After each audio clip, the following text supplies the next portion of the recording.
Welcome to Chicory's Refit, this time the Ford Stateroom. When we purchased Chicory, she had a very typical layout for a 46. There was a settee on the starboard side and a bed on the right. Our vision for the Ford Stateroom was to dedicate the starboard side to storage for long-term cruising and the port side to mechanicals. The port side's nightstand and bed arrangement was not conducive to what Tracy and I wanted to accomplish with our cruising, so we certainly wanted to change that.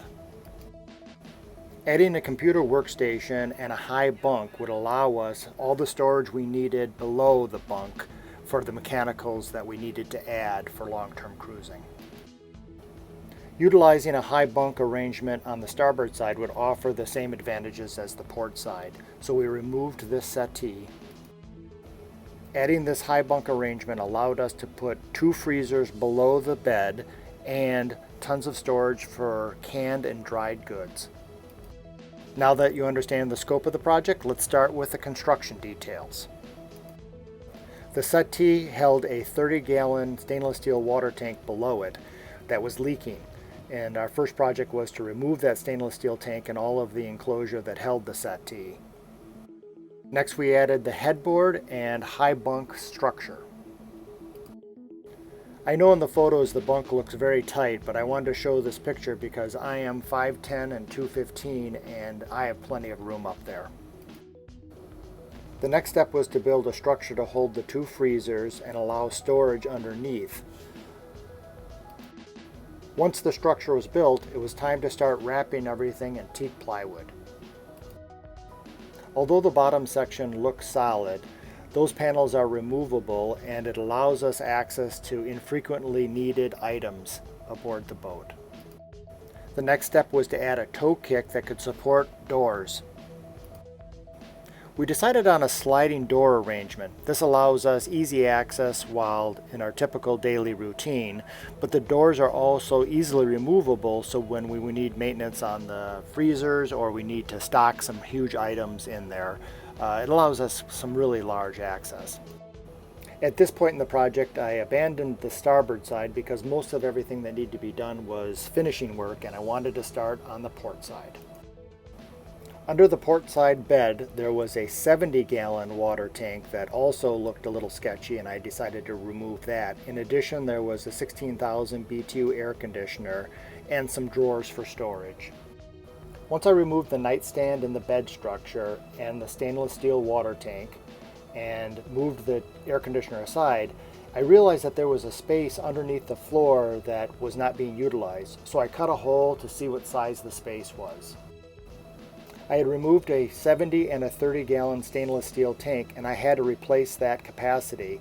This space allowed me to add an extra tank that I hadn't expected to add, so it was like a bonus. My plan was to attach the water tanks to the wall that separated the master stateroom and the forward stateroom and replace the 100 gallons with 120 gallons. There'd be a 20-gallon in the hole that I showed you previously and 2 50-gallon tanks stacked on top. Here's a picture of the tanks I ordered, and I was just ensuring that everything was going to fit as expected. Before I started the water tank project, I wanted to finish up a couple things underneath the floor.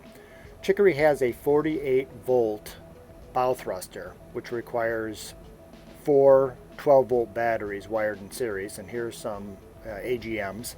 And then in front of those AGMs was the 12-volt batteries for the windlass. Part of this sub-project was to have a 48-volt 25-amp charger dedicated to the bow thruster, a 40-amp 12-volt charger dedicated to the windlass battery, and then the electronic brain box for the bow thruster assembly. These were all mounted temporarily until I knew exactly how the space was going to be laid out. Okay, back to the water tanks. I put the 20-gallon water tank in the floor and put some wood supports to hold it in place and support the tanks above it. One of my major concerns about the water tank project was the fact that I was going to have 835 gallons of water sitting in a place where as the boat pitched and rolled, the tanks would want to move. So I had to make sure they were secured very, very well. I decided to secure them by through bolting with stainless steel threaded rod through the bulkhead between the master stateroom and forward stateroom. There are 6 half-inch stainless steel threaded rods per layer.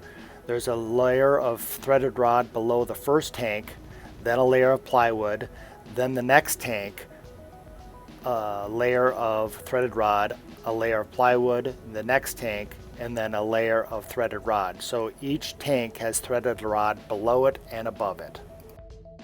Here's what the tanks look like with the final tank in place with a threaded rod through the bulkheads. The stainless steel threaded rods are secured through stainless steel strapping to increase the strength. This strapping is on both sides of the tanks. The next step in the process was to build the support structure for the bunk and a shelf that would support all of the mechanicals. The space underneath the mechanical shelf was all reserved for domestic water.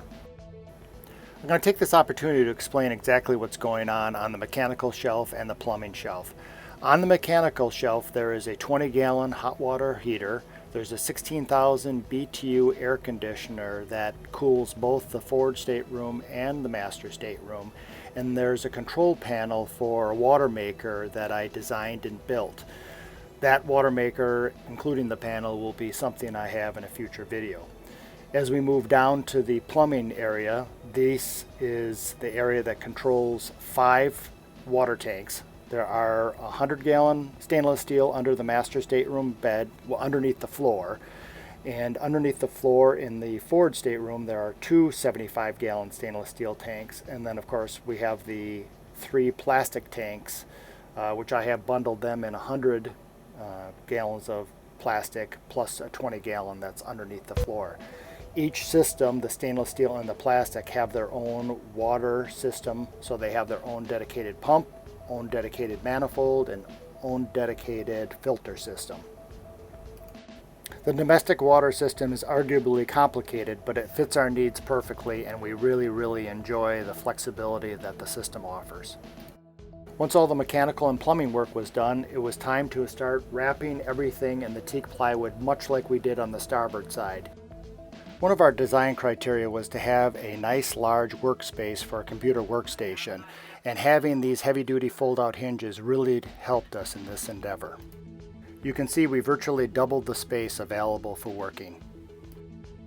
The next step in the process was to wrap all the teak plywood in solid teak molding, and where the molding didn't make sense, we used teak edge banding. One of the last steps was finishing off the back of the desk area with a solid teak panel. I'm going to finish out this video with just showing the completed stateroom, including the computer workstation where I'm making this video right now. I hope you enjoyed this. And to all of you who have subscribed and commented, I really appreciate it. Thank you very much.